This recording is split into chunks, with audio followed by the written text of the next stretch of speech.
안녕하세요.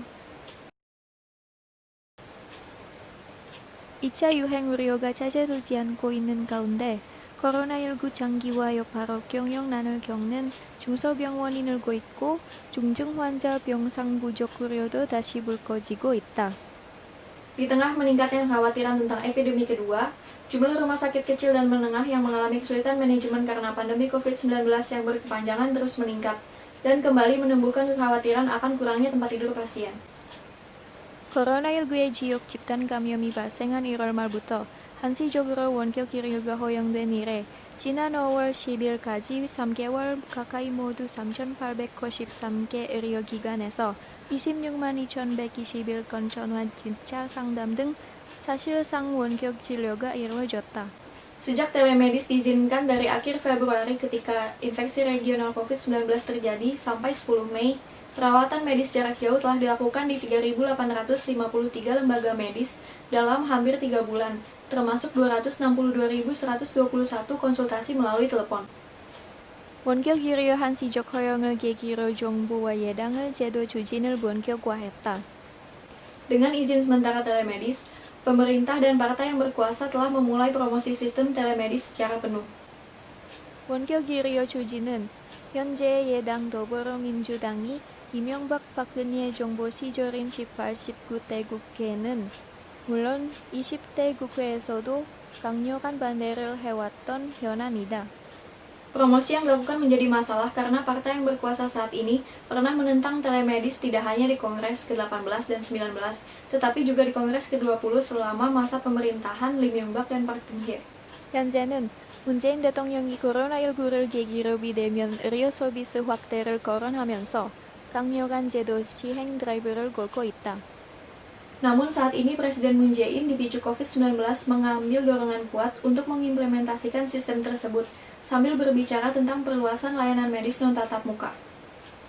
지난 14일 문 대통령이 참석한 한국판 뉴딜 국민보고대회에서 발표된 디지털 뉴딜의 핵심 과제 중 하나가 스마트 의료 인프라 구축이다. Salah satu tugas utama Digital New Deal yang diumumkan pada versi Korea New Deal National Report yang dihadiri oleh Presiden Moon pada tanggal 14 adalah pembangunan infrastruktur medis yang cerdas. 정부는 디지털 뉴딜 계획 문건에 비대면 산업을 육성해야 한다며 감염병 위험에서 의료진과 환자를 보호하고 환자의 의료 편의를 제고하는 디지털 기반의 스마트 의료 인프라를 구축한다고 적시했다. Pemerintah menyatakan dalam dokumen rencana Digital New Deal, kita perlu mendorong industri non-tatap muka.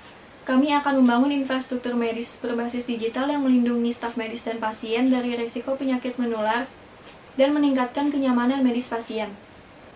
스마트 의료 인프라 구축의 대표적인 사례가 원격 진료 및 치료이다.